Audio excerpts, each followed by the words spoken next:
All right, live. This will be a fun one. Right now we're going to be doing a comparison of our impressions of the topping A90, SPL Phonitor XE, and TT2. I'm using the TT2 as the DAC for all of this. So kind of interesting. I'm using balanced with my Verite closed for the SPL and the topping, but I'll be using a wonderful adapter, or sorry, I have it on manual focus, but using an adapter for the TT2 because I don't have a balance adapter, and honestly it'd be a pain in the butt because the balance adapter for the TT2 you have to do it out of the back of it with the XLR with an XLR adapter thing. So the chain, like I said, TT2 is the DAC, the amps will be the topping and the Phonitor XE, and then also the inbuilt amp on the TT2 from Chord Hugo. And let's see, I'll be using Cobuzz, which you can see right there. How's it? Yeah, well, sorry, wrong image. But yeah, so that will be what I'll be doing. Not really focused on the music, so I mean, we'll obviously focus on the music, but we'll be doing Happy Tuesday, and thanks also everyone for joining. Kind of was running a tad bit late, so I'm trying a new setup. I'm actually using a camera. Here, I'll switch over here. Kind of get it. I'm using my camera over here. Ha! New setup a little bit.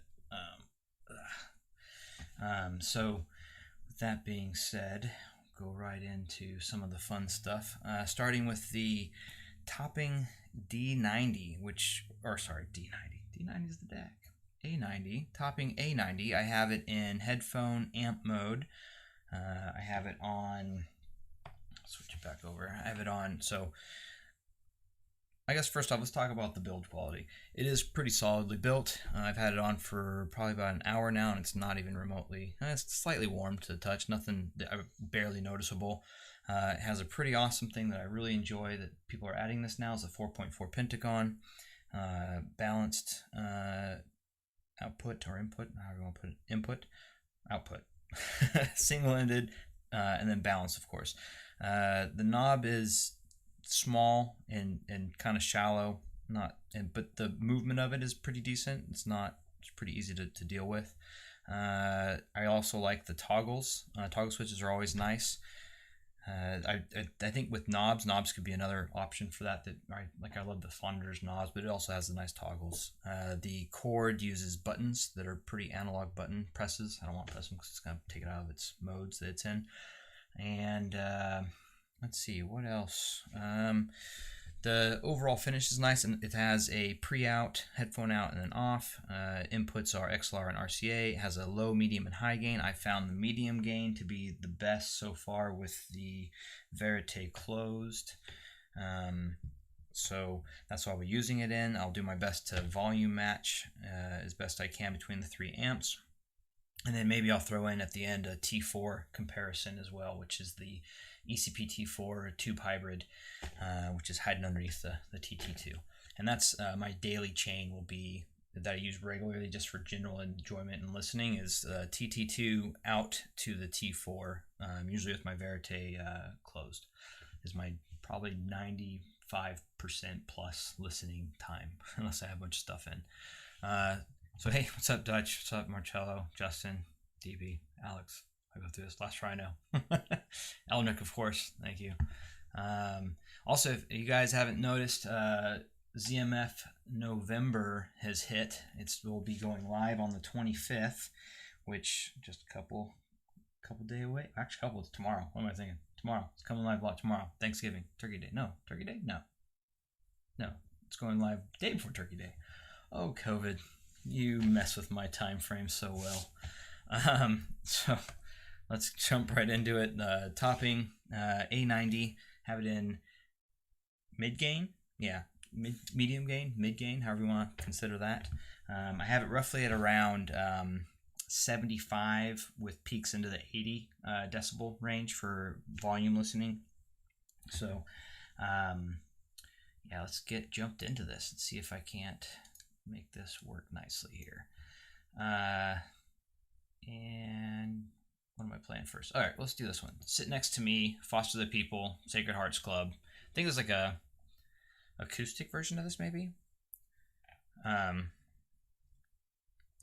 Sounds decent enough right off the bat. I mean, it's an amp. It's a solid state amp at the end of the day, too, right? So, seems to give enough power, but I did notice when in high gain that it didn't sound good with the VC. Like it got kind of distorted and weird, or not distorted. Just it didn't sound right.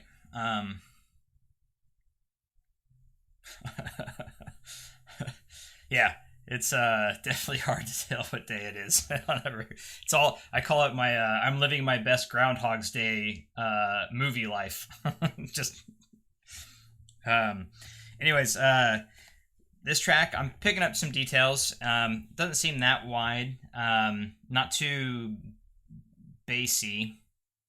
Kind of a clean sounding. You know, it kind of reminds me of from recollection. It reminds me of the kind of a brighter amp, to be honest. It does seem like it's coloring it slightly, whereas I feel like the Phonitor doesn't color anything. It just kind of gets out of the way.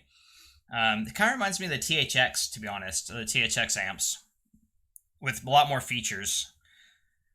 Doesn't have the same THX, like, it's not quite soulless like the THX, and by soulless I mean like it's kind of like not as engaging. It's almost too what would be the stringent, or like not, I don't know. Yeah, and also the reason I'm doing it through XLR is because I've heard that the single-ended on the topping is not very good. So that's something to think about as well. Almost every reviewer, every person that's had the A90 has stated that the single-ended is not the best. So I haven't really tested it yet, but I mean, it is what it is. Alex, I use a pretty generic newer amp or lights with soft boxes, and then on one of them, the one that's kind of more my key light, I guess, is this one over here. I put another like kind of soft box block to diffuse the light even more. You can, I guess, real quick. I don't really. There you go. That's what it looks like. So yeah, random off question. Yeah, it's not completely dead inside, Elnrick, like what the THXs were to me. Like that soulless factor, right? Like that, you know, like there's no flies crawling on its head. There's no like flies on the eye or anything like that. Let's see here. It has a little bit of a sparkle on some of the hi-hats, but let me switch something a little more better recorded, or so switch to Sultans of Swing, Dire Straits. Let's see here.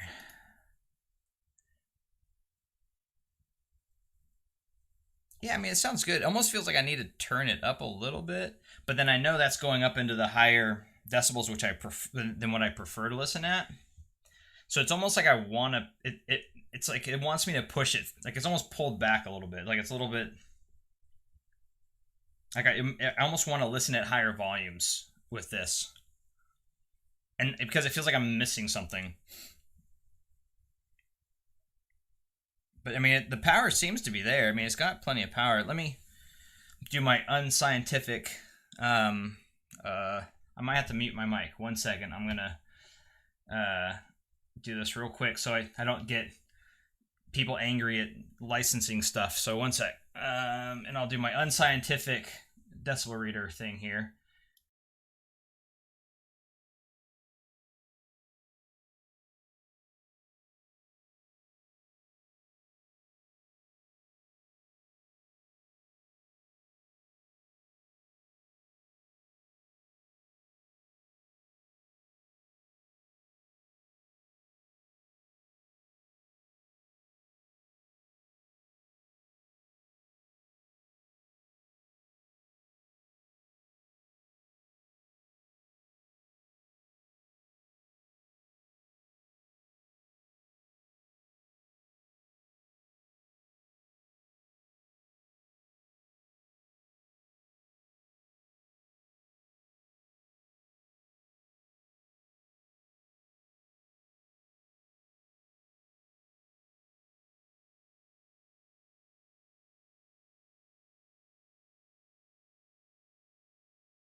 I was on mute the whole time I'm talking, like blah blah blah blah blah blah blah.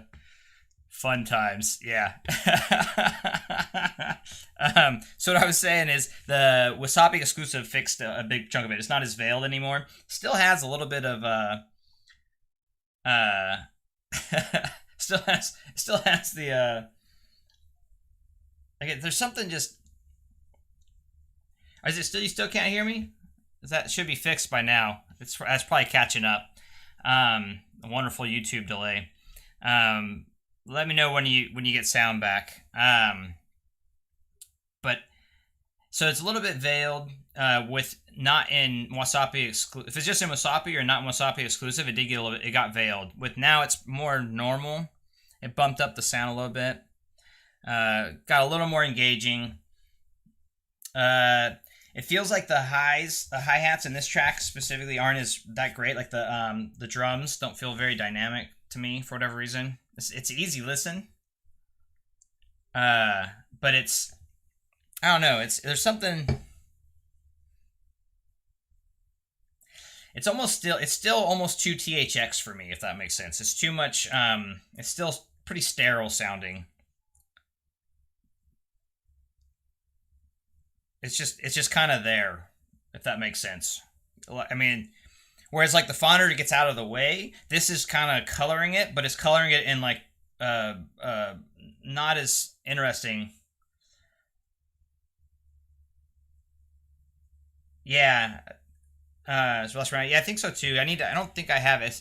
Do I have it set up for ASIO? No, I don't have ASIO, and I should probably swap it. But anyways, yeah, I don't know. It's fine. Let me switch to the Phonitor real quick, and then we'll see how that switches things up. So,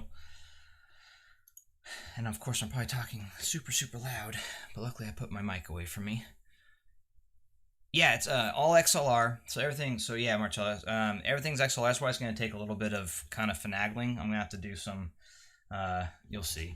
So I have to unplug from the back of the topping the XLRs and then plug them into the wonderful Phonitor here, which is right. Let's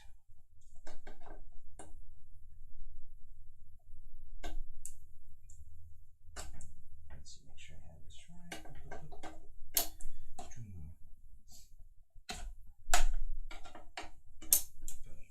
All right. Swap that out. Volume's down. Let's start Sultans of Swing over again.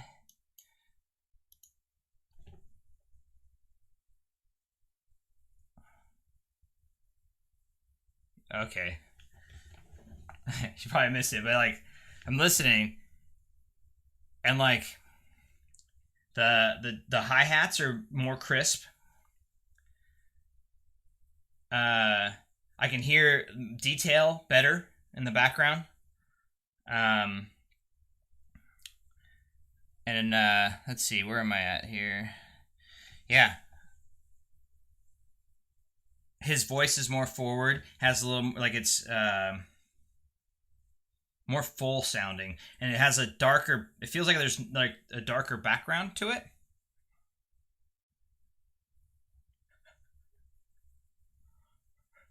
Yeah, honestly, Aldrich, it kind of is, man. Like I don't want to sound like a jerk right now, but like it's I think it's for what they have shoved into this thing, the A90 specifically.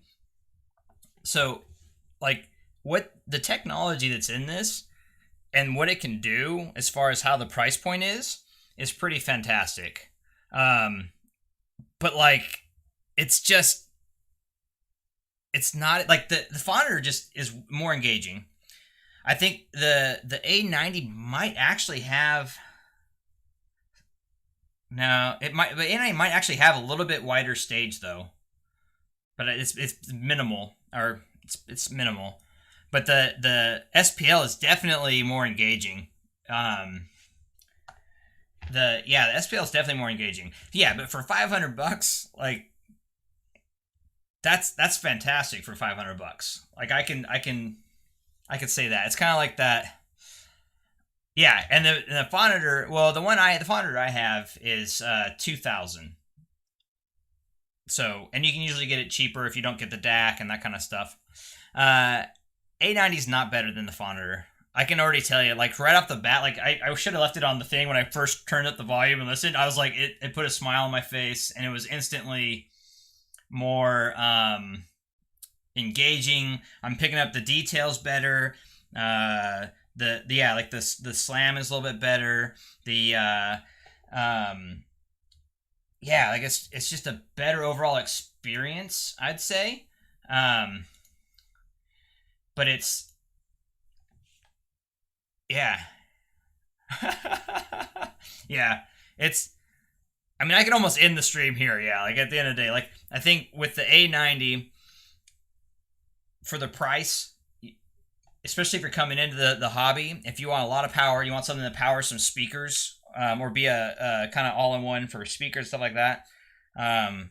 It's pretty dang good little setup. Does it beat things higher than it? No. I'd actually be almost, oh man, you know, it'd be a better scenario, and I don't have it set up right now, would be comparing it versus, say, the RME ADI2 DAC. Putting those side by side might be a more interesting combo. But the problem with that is then I'm running into the single-ended versus balanced. But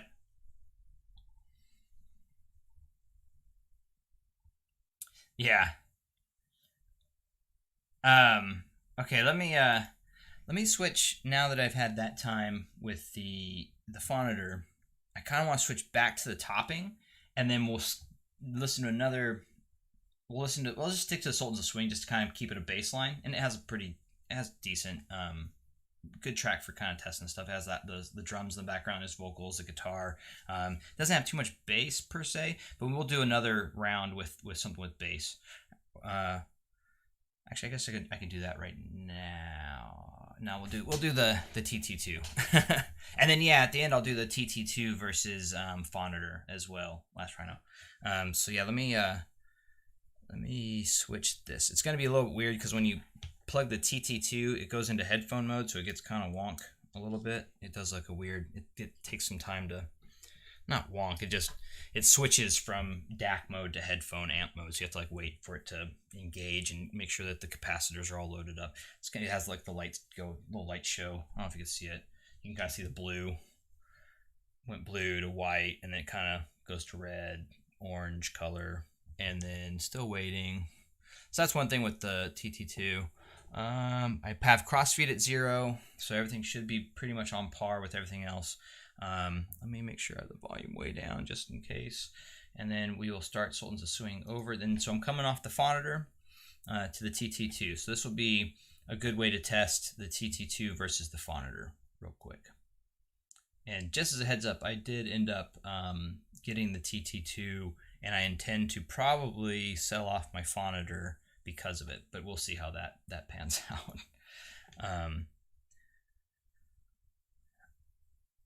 All right.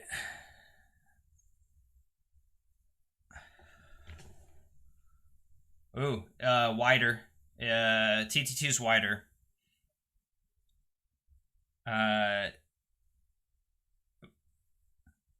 More detail. There's definitely more detail.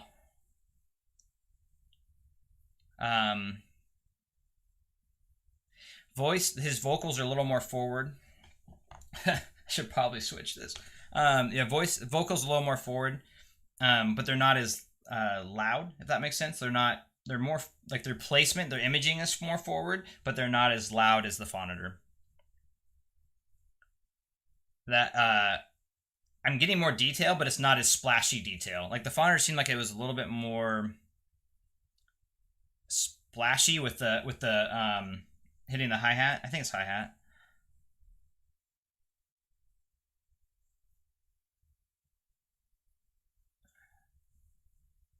Yeah, sometimes it does. I think also it depends on how. So the TT2 Last Rhino, so he's asking how fast it swaps. I think it has to do with they have these things called super capacitors in there, and they have to charge. And so if you don't have, I think if you let it sit in DAC mode for too long, it won't charge the capacitors as fast for some reason.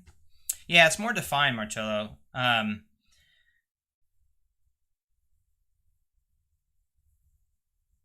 And the guitar sounds really good. And the staging is really cool. Like, it's really putting the 3D factor that the VC has on more there. It feels like, but I do think that the Phonitor has something special though paired with it, like with the DAC. The Phonitor is like, yeah, it's that Phonitor's like, it just gets out of the way, and it like, but it presents everything so like crisp and like it just crystal clear. Like there's I almost to be honest with you, I almost prefer. I think the TT2's amp is wider. The detail is a little bit better. But there's a little bit of a magic with the Phonitor. Like it has like I'll switch back to the Phonitor real quick, but like it has the Phonitor it has that really nice okay, it's gonna burp. Yeah, it it almost instantly went back to DAC mode last Rhino. But still doing its thing though. And make sure volume is down. Drink some coffee.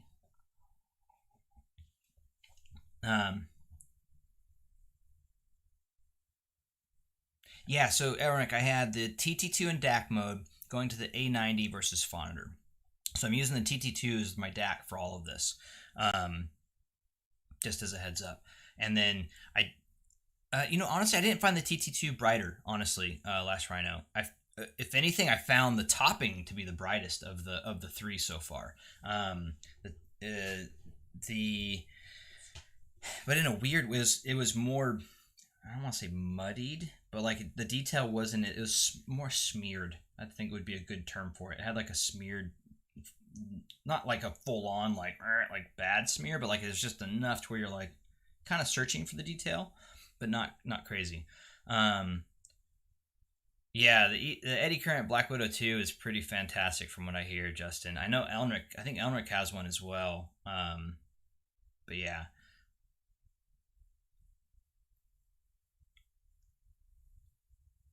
Yeah, that makes sense actually. Last Rhino. The when adding an external amp to the T2 is actually just noise, distortion, loss of transparency compared to running T2 amp. And so that is something to be clear. Like the amp on the TT2, to be clear, is it does feel like there's more detail. But there's something going on where when I compare it with, let me put the Phonitor back on here. So I have the Phonitor back on. I should be listening to music.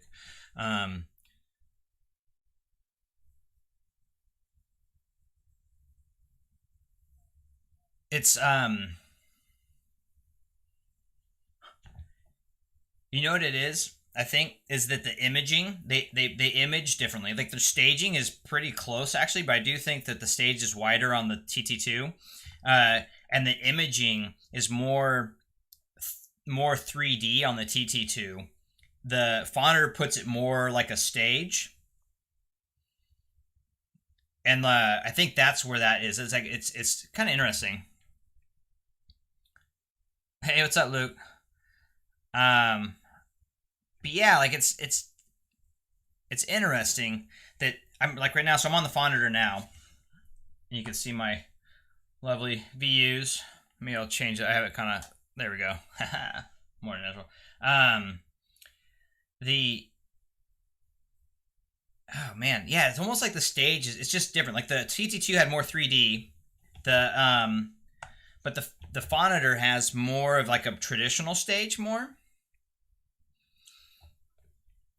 Kevin, it really depends on your budget, man. Like, honestly, you're at this stage, it's splitting hairs, really. It's kind of going for different flavors and what your preference is. Personally, I prefer the ECP T4. I'm a tube guy mostly, anyways. Like I much prefer tubes. So the ECP T4 tube amp is more, or hybrid tube amp is more of my go-to, and I'm looking at getting a proper tube amp here in the near future. Anyways, as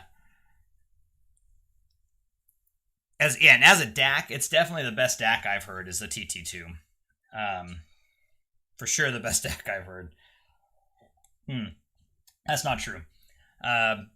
the Dave. I've heard the Dave, but there's no way in heck I'm spending Dave money on a DAC. So, I think I've hit my upper limits when it comes to that stuff at this stage in my spending on this stuff. But yeah, no, the Phonitor is pretty excellent though. Like I still think like because I plan on selling the Phonitor because I have the TT2 now. But at the same time, it's like oof, it has like a little bit of magic to it that's really nice, and it's just so clean. Like it just gets out of the way. Like it shines. It really showcases what the DAC that you're using is doing, and it showcases the headphones capabilities. And it doesn't really, I'm not really getting color from it, if that makes sense. It just kind of gets out of the way. It's kind of, it's everything that I want, like a solid state to do. Yeah, it's no joke, man. It's Dave is, well, you know what's funny is the Dave, I used to love the look of it. Like I love the look of it. But then over time, and like I have a friend that has one, and over time of going and listening to it and having it and playing with it, not having it, but is messing with it and being able to hear one, not regularly, but enough to really kind of understand what it's doing.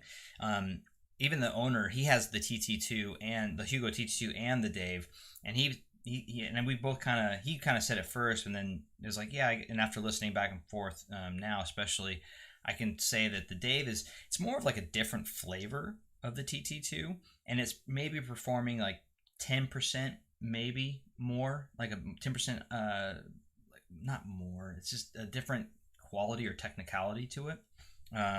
So you can. It's if you're a chaser and you have the funds, then yeah, I mean the Dave I would probably say is probably one of the top end best you can get. There's others out there, but it's really going to come down to your preferences and what you like to listen to and how you use that style. But yeah, that's kind of where I was at. But yeah, the pricing is definitely. So back to the topping A90. I'm actually having to ship this back up to headphones.com here and after Thanksgiving. But I think they're going to do a shootout with some, I guess, what you call these? Like, what do you guys think? Would the A90 be considered, I don't think it's entry tier. I'd say almost, it's not, but I guess mid-tier level amp. Does that make sense? I think it's roughly mid-tier. It's at the price point. So they're going to do a bunch of amps shootouts that way, I think, with it and some of the other amps they have on hand. Yeah, and it's interesting. I've been hearing rumors about that too last round, about the Dave too. They're even talking, like, people are putting rumors out about the TT3 coming out eventually, but then I think that a bunch of the Chord guys were like, it'll come when it comes, but it's not something that's too up high on their list from my understanding.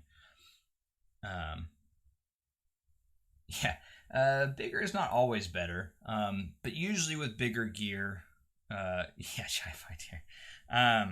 But usually with bigger gear, you too tend to get a little better components in it. I think that's more the factor. You get better heat dissipation. You get, so I think depending on how they build the amps, I think it's quality of the components and how much you can shove in there and that kind of stuff.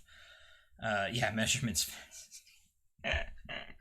Yes, if you like measurements, the topping is fantastic. I'd be interested. Have the measure baiters ever measured the Phonitor?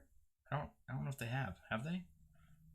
I don't pay attention to it, so I couldn't tell you. Sorry, that's probably pretty strong words. Sorry, I'm joking kind of about that. I'm not the biggest measurements guy, but yeah, I heard also the FA10. The FA10 drifting. You talk about a lot, and then one of the other guys on the forum has one now. He's on Marcello's, and I think you chatted with him too. It's interesting to see what his thoughts are, because he has the Phonitor as well, and his comparison to. And actually, that's the other thing that kind of shocked me with the FA10 was that how big it was over the Phonitor, which the Phonitor I think is massive. Like the Phonitor is big. Like it's a big. Like this part of the reason why I went to this was because this is so big. It takes up so much space. And it's deep, so like it would stick out to probably about here on my desk, and that would be pushed up against the back of my desk. The Phonitor would. It's just it sits really deep, and it's fairly not the widest, but it's definitely taller. And that was one of my things I was kind of about. Yeah. Unmeasurable. Well, I mean, it's interesting about the SPLs. They do use the Voltaire. Is it Voltaire? It's the yeah, Voltaire.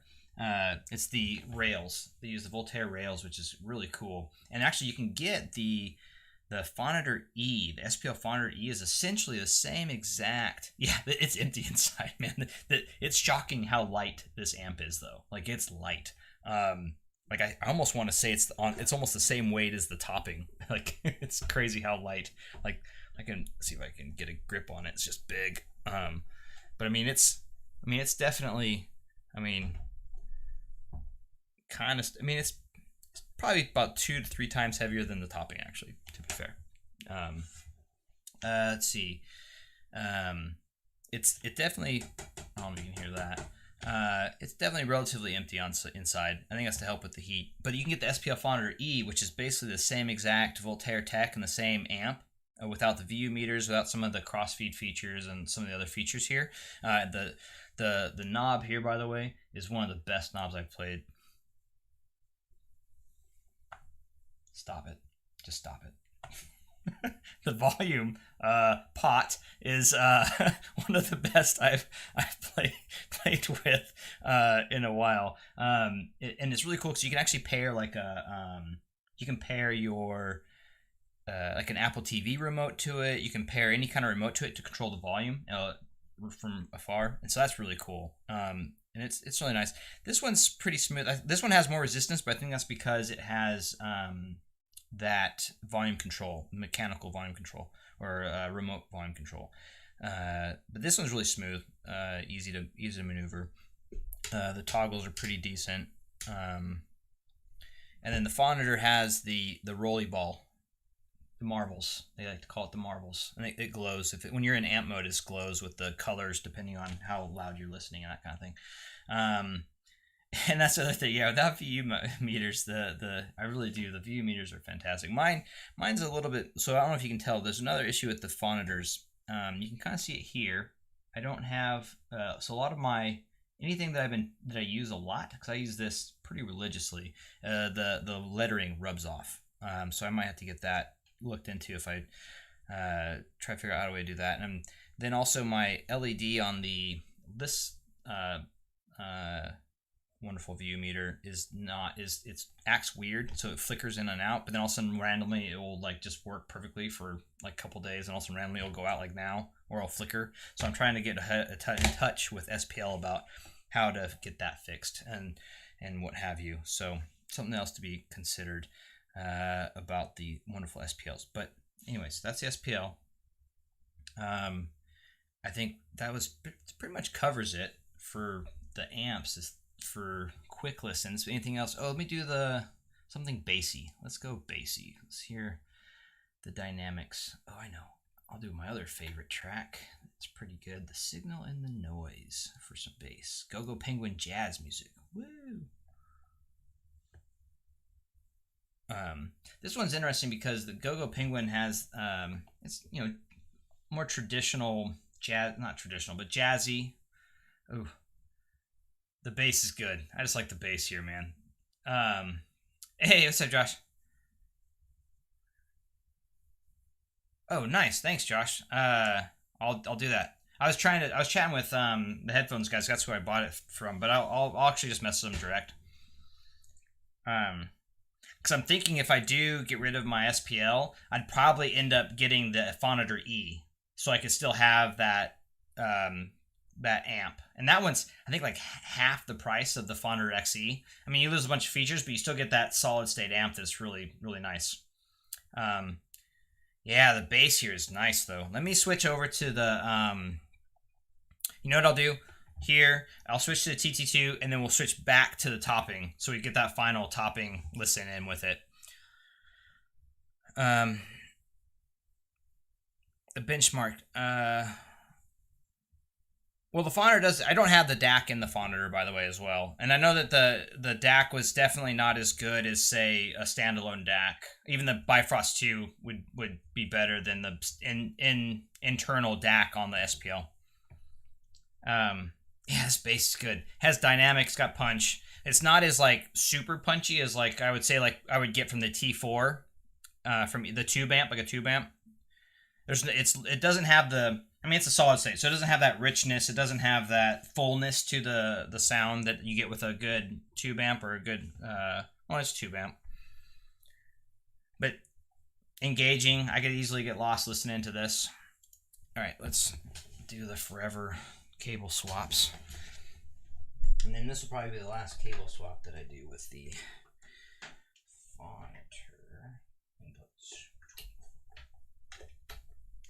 And then maybe I'll do a T4 versus, maybe we'll add the T4 in there to listen to. So we're back on the, let's turn that down before I blow my earballs out. Back on the Go-Go Penguin. Boom, bling, blam, shablam. Oh, you know what's crazy? I have this in headphone on, XLR, medium gain, volume all the way down. I hear the music. Let me go to high gain. Yeah, I can hear it almost. I hear everything on high gain with the volume completely turned off. Anyways, something to think about.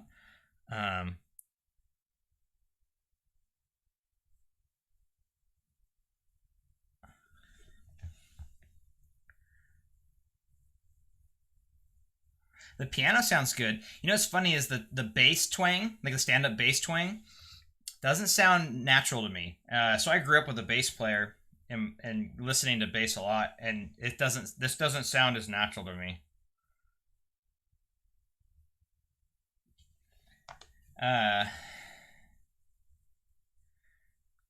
The splashes are smeared.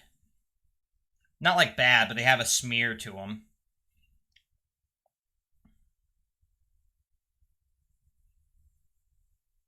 Like they kind of bleed together a little bit, the splash.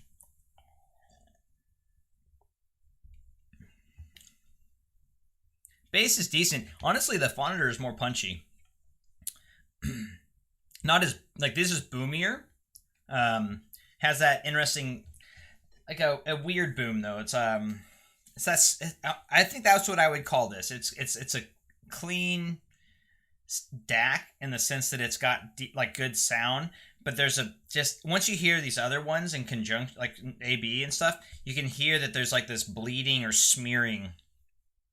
I wouldn't call it like muddy or anything like that. Like, it still sounds good.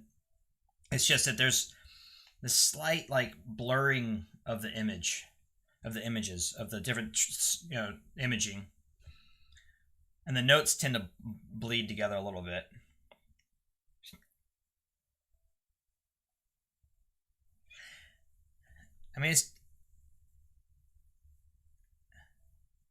I'm also comparing things. This is a very unfair comparison. I think I even said that in the thing below. Like, don't take it as what it is. But I mean, for the price though, it's performing very, very well. So yeah, interesting. But I do think so. I feel like that the bass on the Phonitor was a little more. Yeah, Marcello, I do feel like. Let me switch to high gain real quick, and I'll lower the volume, and we'll do high gain. We'll start it up again, and I'll just kind of go over. I mean,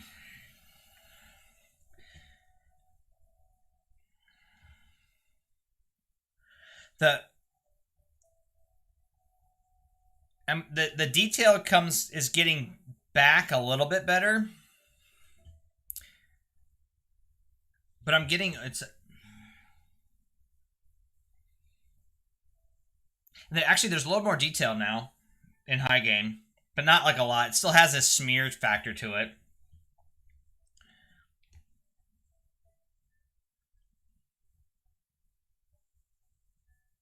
And then the splashes are pretty good, a little bit better. The bass is definitely better. Oh my god, it's almost too in high gain though. Like I'm probably talking way too loud. I should monitor it. But in high gain, it gets it's the bass definitely gets thumpier. It doesn't feel as precise as the Phonitor though, but it did get thumpier. It does get a little more. Yeah, I have the Ananda on hand. I could probably throw that on. That would probably be a good comparison too. So that would be another thing. If you like planars, I think the high gain, that might be a thing to play with. Yeah. I'm more of a dynamics guy, so let me. Actually, that's a good point. Let me 1 sec. I'll go grab the the wonderful stabby HiFi mints. 1 moment. I don't know if I have a balanced cable for them. I might. Let me. Actually, I do have a balanced cable. 1 sec.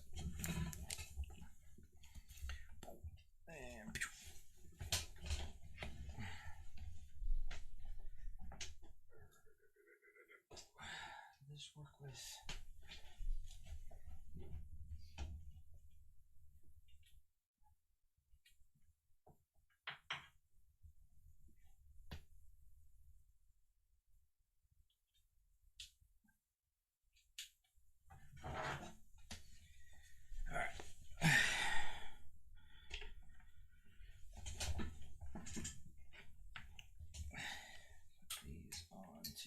Stand. And the lovely Anandas. I think these are getting shipped off soon though, so I won't have. Well, I have the LCD GX as well. Oh, so I'm gonna have to mute the mic. So I'm gonna mute, listen, and then let you know because these will bleed out and all that fun stuff. So let me try and.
All right. So that was that one. I definitely agree. So it's gonna be a little bit of a delay. Oh my goodness. Go on. There we go. With the Anandas, it still has that bit. It is definitely better in high gain with the Anandas. Planar. So definitely there's a synergy there for sure with the planars and the topping. I do believe the Phonitor had better technicalities. I think if I was to kind of go up, I mean, it's a definitive chain up, and I think that it applies. Like, there's definitely the topping is great for the price point. I'm trying to think if there's something that I would enjoy more than it at that price point. Even honestly, I'd actually almost prefer without balance. Of course, I think I'd like the. Yeah, it definitely plays better with planars. As far as like other options that I've heard or have owned in the past, and that even slightly below, I'd almost go with it isn't balanced, but I'd go with the Element 2, JDS Labs Element 2, or the L amp and LDAC stack maybe, or just the L amp. I actually like that from recollection and memory slightly better. I do think the topping has more power though. Definitely more features, but you could then, that's also, I think it was almost half the price is the topping, and then you could save up for something more, so that's another option. And so, yeah, and I was going to say then the other big one is this is kind of competing with the Jotunheim in that price point. And honestly, I would prefer the Jotunheim or even the Asgard 3 over this. Those just have, from my experience with them, I used to own the Jotunheim. I've listened to the Asgard 3. My experience would be, if you like a little more warmth or a little more for me, engagement, and my engagement is not your engagement, but for me, I prefer the engagement I get from the Jotunheim stuff, the Asgard. And the Jotunheim would compare with this in the sense of its feature set as well, because I believe you can use the Jotunheim as well as a pre-out. The only difference is that you have to unplug headphones, and you have to unplug the speakers, I think, if you're using it as a pre-out, because it'll play both at the same time. So that's one of the issues with the Jotunheim, which I think that they're talking about potentially fixing in the next iteration of the Jotunheim. I think Jason was mentioning it in that interviews he did recently on YouTube. So that might be something that they are looking at potentially adding or figuring out for the next version, potentially. Still rumor and unconfirmed. And then, I think other options to the topping. I mean, the topping does look good. I mean, it's a nicely built. Let me get these stabby murder machines out of my hand. Sorry, jokes. I got jokes. Let me power this off. Bring this down. So, the fun thing about the topping. Powering down. All right, let's switch over to this view. It's small. It's decently fits nice in the hand. Kind of get an idea. A lot of cool features. I really like the that it has the balanced, both the XLR and the 4.4. That's nice. I like 4.4 a lot. I think it's one of the better balanced standards that have come out recently. Not that there's a lot, but I actually like the 4.4. I think XLR is fantastic. I like the chunkiness of it, the firmness. Like it just feels good to plug in an XLR. But the 4.4 is probably, as far as a balanced output, is really nice. So on the back, you can kind of see is that you got the pre-outs for single and balanced, so you can use it as a pre-out to speakers or what have you. So that's pretty nice. That is a pretty cool feature. And then it has the toggle, so you can switch to pre-out, switch it up, go to headphones or off. So that's pretty nice. It also has the off switch on the back as well for power control. A90 does it for me. I personally, if I was just getting into the hobby and the options were there and I had speakers on my desk, this would definitely be a top contender. Trying to think, I would probably be putting this in the realm of, but then I don't know, like the shit Jotunheim would definitely, or the Asgard is definitely putting. I'd probably go that route. The RME, Last Rhino. The RME I'm probably going to hold on to because I do have a lot of IEMs that I still listen to for these things. And so that's kind of been fitting in that realm. So the RME, which I actually have it right here. Where did it? It's underneath the stack of IEMs. Actually, there you go. Here's another way good comparison. So the RME is, I kind of get an idea. It's a little bit, let me put it actually equally on there, kind of balance it up. That's the RME, and it's actually the topping is much bigger. I don't think the amp in the ADI2 DAC is as good. It's always been one of its weaknesses. But the RME ADI2 DAC, you can get it at twice the price of the topping. You get a lot of the same features that the amp has, in the sense that you have the pre-outs, and it does mute them and silences them, so you can have that. That's really nice. The IM out on the IM out on the RME is way better. Yeah, made in Germany, the RME one. The other thing that's really fantastic with RME is the feature set, man. Like, it has, when you buy an RME ADI2 DAC, you're buying, like, the DAC, honestly, is just a standalone DAC. I actually prefer the Bifrost 2 DAC to the RME's DAC. But the RME, where you make up a lot of that stuff, is all the features. It has one of the best studio level. Yeah, it's the catch-all. It does everything, man. Like, it might not be, it's like the jack of all, master of none. Well, I'd say it's master of, like, the EQ settings and that kind of stuff, but everything else is just slightly below that. So it's just a fantastic all-in-one. Like, it just does so much that it's really hard for me to justify getting rid of it, because I can use it in so many different aspects of my audio life. So that's another thing. You could save up and get something like that with a better amp, or find one used. You can find, because they just came out with the new ADI2 DAC, and you can get that with maybe paired with a Jotunheim, and you'd have something that would probably spank the ever-living crap out of the A90 as a combo. But you're also paying, you'd be paying, if you can get a used one, if you can find a used one for like under 900 for like the previous model with the 4490 instead of the 44, I think it's 93, correct me if I'm wrong, AKM chips, which also, by the way, do that factory fire. The AKM chips are going to be putting a big toll on a lot of the DACs here in the near future, mics, a lot of that stuff. So that's something to be paying attention to. So if you can scoop up some AKM based hardware, I would do it now, because those prices are gonna start going up.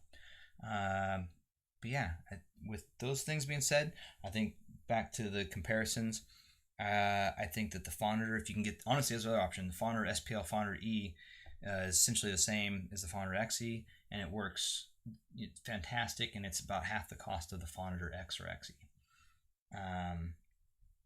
TT2 for me is pretty in-game across the board, so that's why that's there. That's like my, I'm done. Until the TT3, maybe. We'll see. But yeah, I think with that, if there's any other questions, it was fun hanging out with you guys. This was kind of a weird one, because they're amps, so like the amps do flavor, but solid states tend to be, so I'll jump on it. The solid states should all generally be similar, just with slightly different flavors, quality and background noise, quality and imaging, and that kind of stuff will factor in to some level if these op amps, that kind of thing, will determine sometimes how warm they get, in the sense of sound warmth.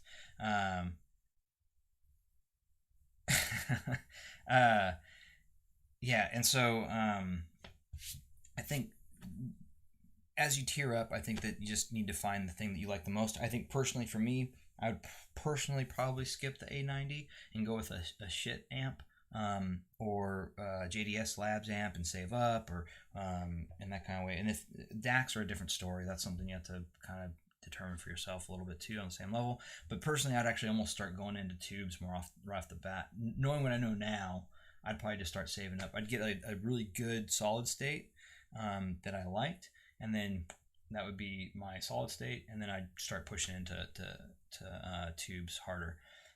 So questions were, Army has made my crap JBL series. Yeah, I agree actually. Because I don't have the 308s, but I have the 305s, and when I had them on the RME, it helped those out a lot. They're already bang for your buck, pretty fantastic little. That they're big, but they sound pretty good for what it is. And then another factor to think about is the crossfeed. Like last round I was talking about loudness, crossfeed, EQ, view, screen reliability, black background for IEMs, remote, blah, blah. The Army does all those things, and it does it really well. In fact, the TT2 is very close to those as well, because it has really good actually, the TT2 has one of the best crossfeeds outside of the RME that I've heard so far. but the Army does a fantastic job with crossfeed as well. So that's other things to look at too, is does it have crossfeed? And crossfeed is where it mixes the signal from left to right and it'll blend it into the other side. So if you didn't know, this might be a different topic for another day, but crossfeed essentially is it sends part of the right signal to the left signal and left signal to the right signal, so you get a more natural sound stage, like a more natural hearing. Because when I'm talking, you're hearing, if you have, especially have stereo and whatnot, you'll hear it coming at you in a more natural way with crossfeed instead of left and right. Whereas a human ear is picking up the sound as it's, you'll hear it first in this ear, and then as it moves across, you'll hear it literally splits. It's minimal seconds, but microseconds.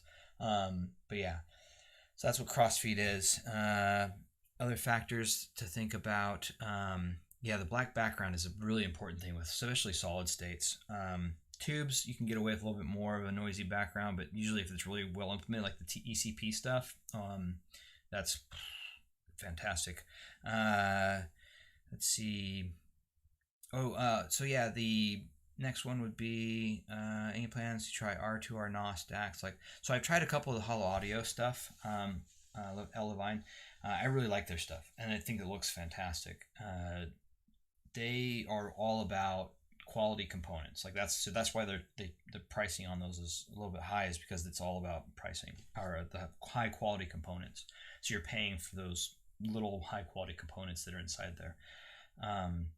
And they do sound really good. In fact, the one of the ones I did comparison with the RME was the Cyan. I think it was a Holo Audio Cyan, and I found that was very comparable to the RME, except the RME won out because it had. I was trying to decide which one I was going to buy, and I ended up going with RME because the Cyan, as fantastic as it was missing out on like the EQ features and that kind of stuff that the RME had. And more, RME just had more jack of all stuff, whereas the Cyan was more of just a proper standalone all-in-one. You could use it as the DAC out, which is actually was really good. And then some of the just standard DACs for theirs is, yeah, they definitely rival some of the Holo Audio stuff. Definitely rivals some of the top tier R2R stuff for sure. I definitely put them up against the Yigi from Shit and those things. But it's also going to come down to your preference and flavor, because they do add a different flavor to it. And by flavor, I mean the way they present this, like everything. It's just the staging, imaging, and warmth, depending on how you pick that up and what have you. Yeah, the Aries, I heard some interesting about the Aries stuff. Oh yeah, Lear 3, great. The Lear 3 is another fantastic entry into tube hybrids, into tubes, because it's. So I had the MCTH. MCTH would be more. That's the Drop one, the tube hybrid from Drop. That one is more sterile, more of like a traditional solid state sounding, whereas the Lear 3, it actually gives you a little bit more of that tubey gooiness or that tubey fullness that I like. I consider it full. Like it just fleshes out the sound a little bit better. Pendant's fantastic. That's another great one. And actually, the pricing on that's dropped too, the Pendant. So it's down to, I think it's just the new pricing on it is, I think, $1,800. $1,799. So that's something to think about too, especially with the new price point. That's a pretty good deal. Yeah. So off topic. So Kevin, yeah, I would agree. Lear 3 is probably one of the best entry points into tubes. Would be Lear 3. Or if you're filling up to it, you can build a bottlehead crack. But I think that the Lear 3 would be a better entry point just because it's easier to deal with, and you only have one tube to really roll with and kind of play with. So definitely there. Yeah, so definitely want to get. That's actually my next step, is looking at getting a full tube amp. Levine. I'm actually looking at the Amps and Sound Mogwai single-ended is kind of my new amp that I want to tube amp that I want to kind of pursue right now. That's kind of got my attention as my in-game proper tube amp, full tube amp, and then let's see, and then the other one I was looking at pretty hard was I actually have the KN HA1A Mark II over here. Let me see if you can. This is gonna get a little bit wonky. And, oh yeah, you like that CMF magnet? So that's KN HA. The KN HA. It's right there. Yeah, the boat-looking thing. Don't mind Donatello. He's my buddy.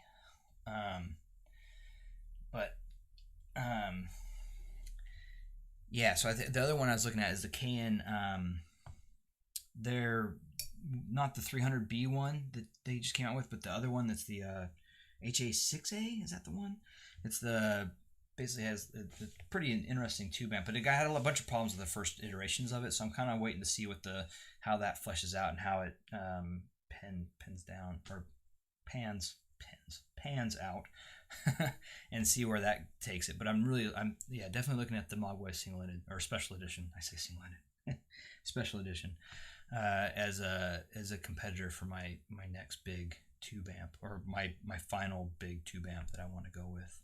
I was looking at the Dragon Spires, but I honestly just not really my thing. I also like the DNA stuff, but then once again, I just there's something about it just doesn't grab my attention, I guess. So there's that. I think they're both those are great. But yeah, killer deal on the pendant. I think that's the new pricing, so something to think about. Any other questions? I guess I could do the T. Well, we'll do a T4 another time. We're already pushing in towards. We pushed over an hour now, so I want to crank through it.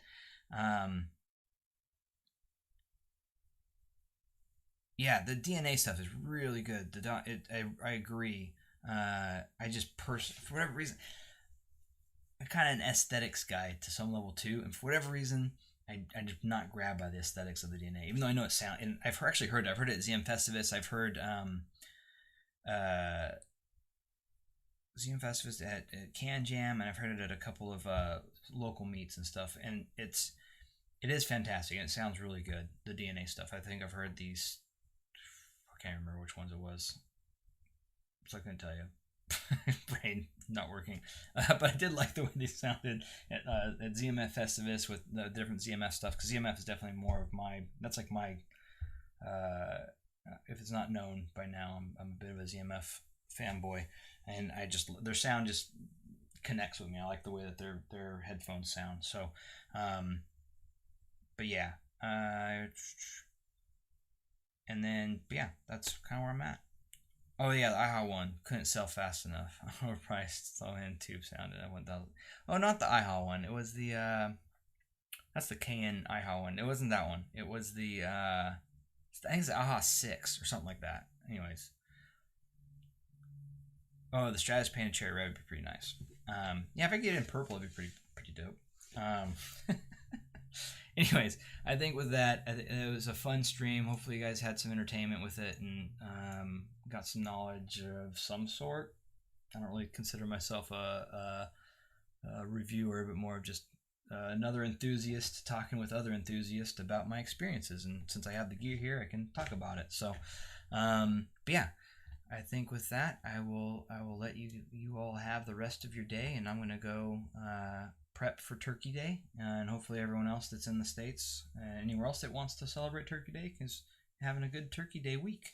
And I will see you guys in the different Discords, chats, forum. I linked below. You can check out the forum. I linked also below to the Headphone Show, headphones.com's forum, and then also the Phonitor and the A90 for headphones.com's purchase page, and then also the TT2's page down below.